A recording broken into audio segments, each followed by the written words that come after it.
Quels sont les 3 plus grands fantasmes sexuels des Marseillais d'après les jolies charmantes Marseillaises? Value proposition, proposition de valeur. Je m'appelle Marc, je suis Marseillais, sans enfant, et j'ai 39 ans.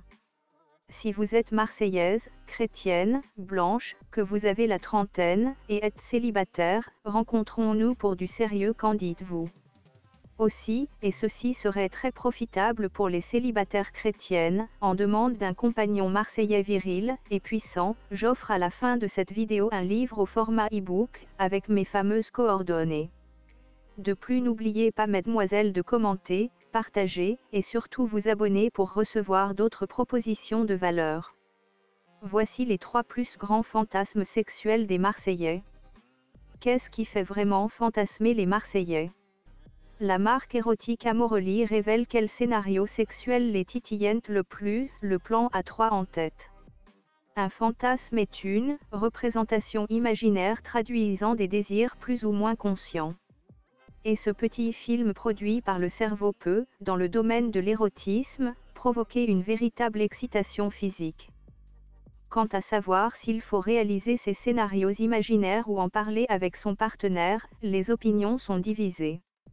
Selon une enquête du CSA réalisée pour la chaîne de télévision Foclef, à laquelle la moitié des femmes interrogées ont refusé de répondre, 47% des sondés estiment que les fantasmes ne doivent pas être réalisés. Toutefois, 27% les utilisent pour pimenter leur vie sexuelle et 8% souhaiteraient les concrétiser. Mais de quoi rêvent vraiment les Français? Une enquête récente réalisée par la marque érotique Amorelie révèle leurs petits secrets. À découvrir également, sexualité, ces objets qui font fantasmer les Français. Le plan A3, fantasme numéro 1 des Français. Fantasme numéro 1, le plan A3. Faire l'amour à 3, un scénario qui fait rêver de nombreux Français. Près d'un tiers d'entre eux, 27%, sont excités à l'idée d'avoir un rapport sexuel avec 2 partenaires. Et pour ceux qui souhaitent demeurer dans l'imaginaire sans sauter le pas dans la réalité, les sex toys peuvent s'inviter à la fête.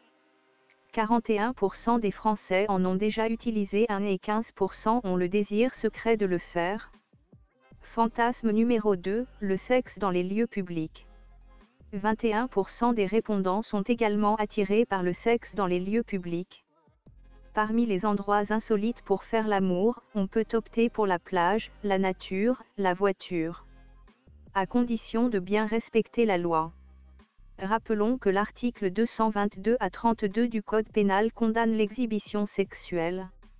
Fantasme numéro 3, les jeux de rôle. Peut-être décomplexés par le succès de 50 nuances de Grey, les Français aiment se faire des films, pour adultes, dans lesquels ils s'imaginent soumis ou dominants. Adeptes du BDSM soft, 19% d'entre eux sont attirés par les jeux de rôle. Boule de geisha, masque pour les yeux, lien en soi, fouet, la seule limite.